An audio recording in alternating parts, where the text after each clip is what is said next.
2 weeks ago.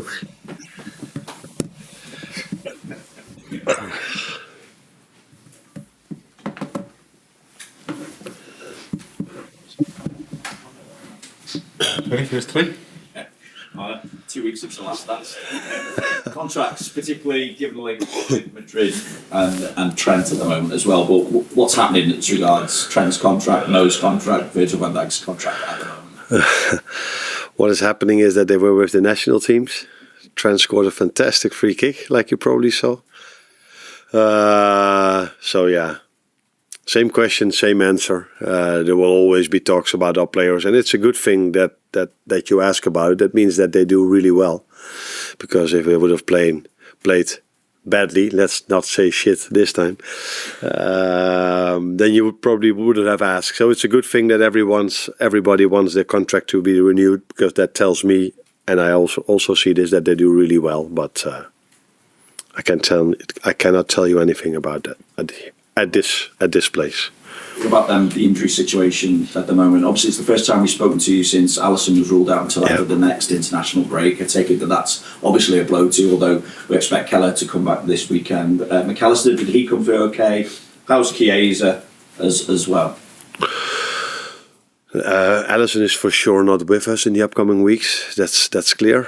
So that's a blow for him and for us, because I think he did really well this season, and he did so well for this club for so many years. Now the good thing is, and I said this many times, that Queef did really well for us in previous years and this season also. So we have a good replacement, but you always want all your players available. Now we've got quite some issues from players coming back from the national teams. And we can only judge that perfectly today, because today is the first time that they are all in, and the first time that they are all training together again. So let's see after the session where everybody is. Maka missed one game, McAllister missed one game, you're right, played the second one. Costas missed out the first game against England. So I can name them all, but we've got a few issues going on, and let's wait and see where we are after today. It was Endo as well. Endo as well, yeah, also sick. Yeah, he was sick. You've said a few times this season that the fixture list up to this point has been kind to you. So how do you view the next week with Chelsea to come, then Leipzig, then Arsenal, and what could maybe this week tell you about the ability of your squad to challenge for the biggest honours this season? If you judge your team only on a week, that would not be fair. So I think we have to judge us as a team after this spell of games, not 3 of them, but 6, 7, or 8 of them. Then we know better how we act and how we perform if we play tough Champions League games and tough league games. That is normal in everybody's season, and we know how difficult it is. We've seen that ourselves 2 years ago when we played Champions League. We've seen this last season with Manchester United, and the only ones who showed that they can perform Champions League and in the league are City and Arsenal in the last 2 seasons. So now it's up to us, but I don't think it's fair to judge us after a week, even though if we do really well, wouldn't be fair. But if the best way to judge us is in 4 weeks. Chelsea, the only other team apart from yourselves with a 100% win record on the road. Is this your biggest challenge so far in the league? If you look at the league table, it is. I think Manchester United is a very good team, a top club in England that has spent a lot of money to even make the team better again. Same for Chelsea in this season. Chelsea does really well. So if you look at the league table, then they are the ones that might be our toughest opponent. But it's not always about the league table. Sometimes it's about the form of the day. It's about their game plan. So we had some difficulties with Wolves as well, who are bottom of the league, I think. So, but it is a challenge, that's for sure. You faced the lowest shocks in the league this season. Clear that you're not giving teams any opportunities, particularly with Cole Palmer, Noni Madueke being in such good form. How important will it be to keep up that good defensive form against Chelsea? No, very important.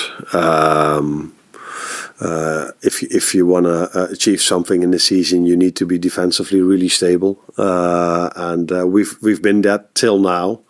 Again, fixture list we have to take into account as well, and now we face even better players, because I agree with you that Chelsea, like Man United, has a lot of great individuals, which we have to try to manage, to control. And that's not what one player does. That's what we have to do as a team. But we must not forget to create our own chances as well, because if you want to win, you need to score as well. And fortunately, and good thing for us is that we have players that can score goals. So, looking forward to a very interesting game on Sunday. You made your side slightly smaller in the summer, whereas Chelsea have kind of gone the other way, spent a lot of money on creating a pretty huge squad. What have you made of their approach? It's not up to me to say something about an approach. The only thing I saw and see is that they were already really successful in the second half of last season, and I think that's always a good. If a team does really well in the second half of the season, it's a good forecast. Is that the right word to use? To what you can expect from them the next season, and they even got some new players in, some very good players in. So for me, it's not and a very good manager they brought in. So then for me, it's not a surprise that they just keep continuing the results that they had the second half of the season. And it's a young team. That's the first thing that I see. A lot of them have long-term contracts, but I think they are in a good place at the moment. If I look at the quality they have, if I look at the way they play. So they got a lot of criticism in recent years, but if you look at them where they are now, I think they are already a big threat for the top 3, top 4 positions, and they will be this in the upcoming years if they can continue bringing good players in and keeping this squad in place. Conor Bradley captains Northern Ireland over the international break at the age of just 21. Very good to captain your national side. What's the future got in store for him at Liverpool? I think it's going to be a bright future for him because he's a very good player, and very good players is what we need here at Liverpool.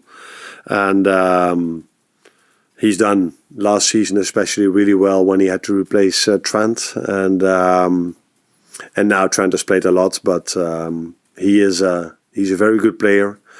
And although he has big competition from Trent, normally very good players find their way into the team, and that's what I also expect with him in the future at this club. Arne, we've seen Virgil produce some of his best football on the pitch. Just wondered, across your first few months, if you can give us an idea of just how crucial as captain he has been as you kind of settled in your early few months in. He has been crucial for us, like many others, but Virgil definitely as well. From what you guys see on the pitch, so there we see all the same. How good he is, still is in defense. How much he attributes to our offensive side of our play. But what you guys don't see and what I do see is how important he also is on the training ground. So he's always the one that's most loud during the sessions. He always brings a lot of energy into our sessions and quality as well. So what you see during the weekends is also what I see during the weeks, and that's what you are hoping for if you have a captain that is not only showing his performances in the weekends, but also during the week. He's definitely our leader.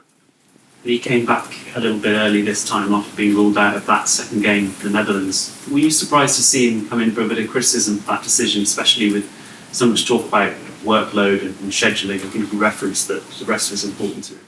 Yeah. If you are not coming from Holland, it might be a surprise. If you're coming from Holland, then you know that it's all about criticism. The Dutch media is all about. So now I exaggerated a bit, but if there is a chance to criticize someone, a Dutch person, maybe not media, but Dutch people in general, will find a way of criticizing you. I don't think he deserved this because he played some very good games for the Dutch national team in his last few games as well. But so that is not a surprise for me.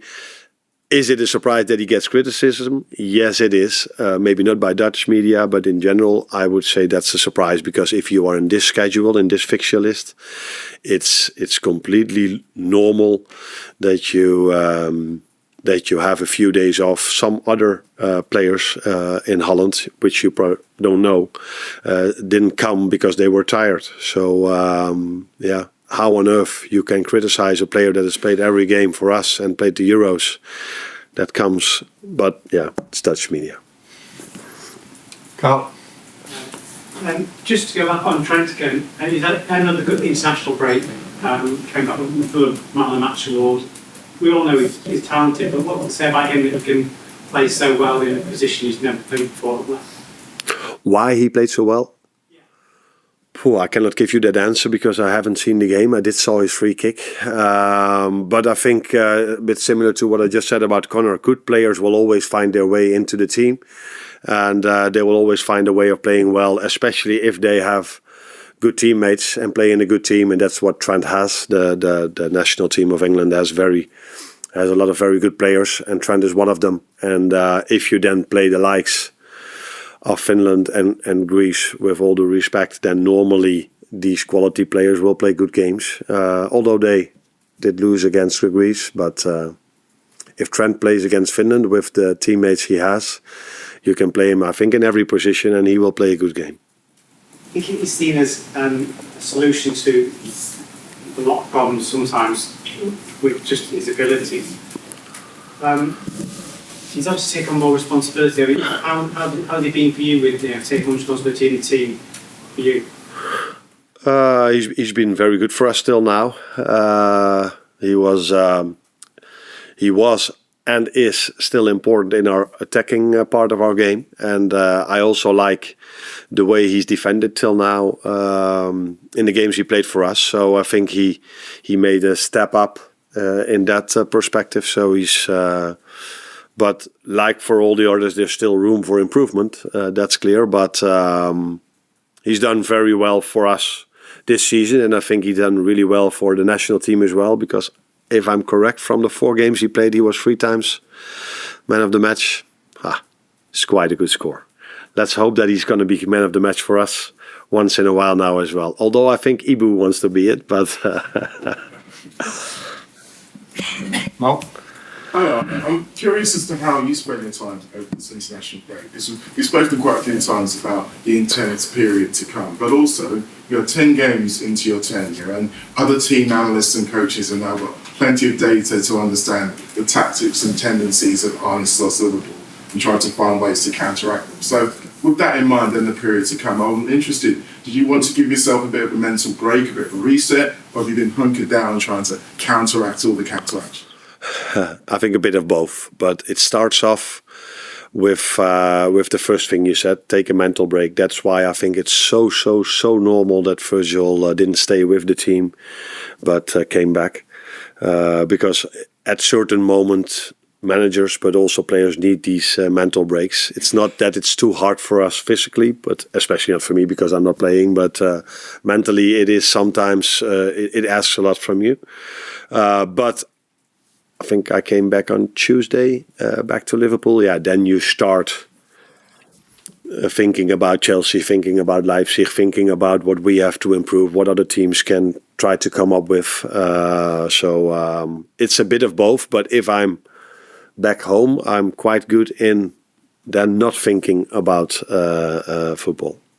Although it's never completely out of your head, but more than it is in when I'm here. Right.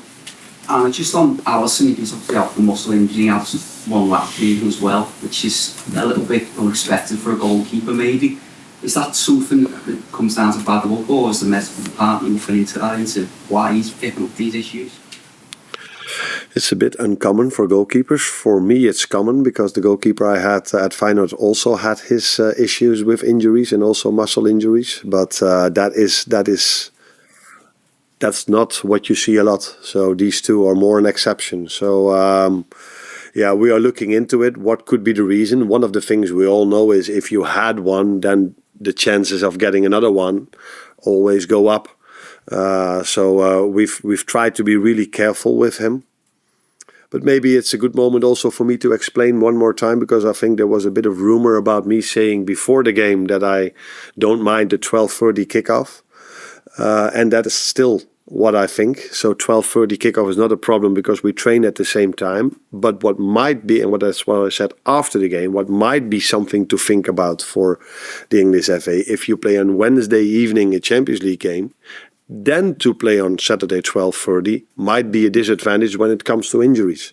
So the time to play 12:30 is for me no problem at all. But if you play so shortly after playing on a Wednesday evening, fortunately it was a home game, not an away game, that might be also something what we should take in consideration. And for me, as well, although it's so hard to change all your 11 players only because you play 2 days later, that is, in retrospect, I might have chosen Queef instead of Alisson, but like you said, you don't expect a goalkeeper to pick up a muscle injury. But I know one thing, so I just said about the Dutch media, and not all of them are the same, of course, but what is very good in Holland is that I'm 99.9% sure that all the teams that play Champions League in the upcoming week don't play on a Sunday.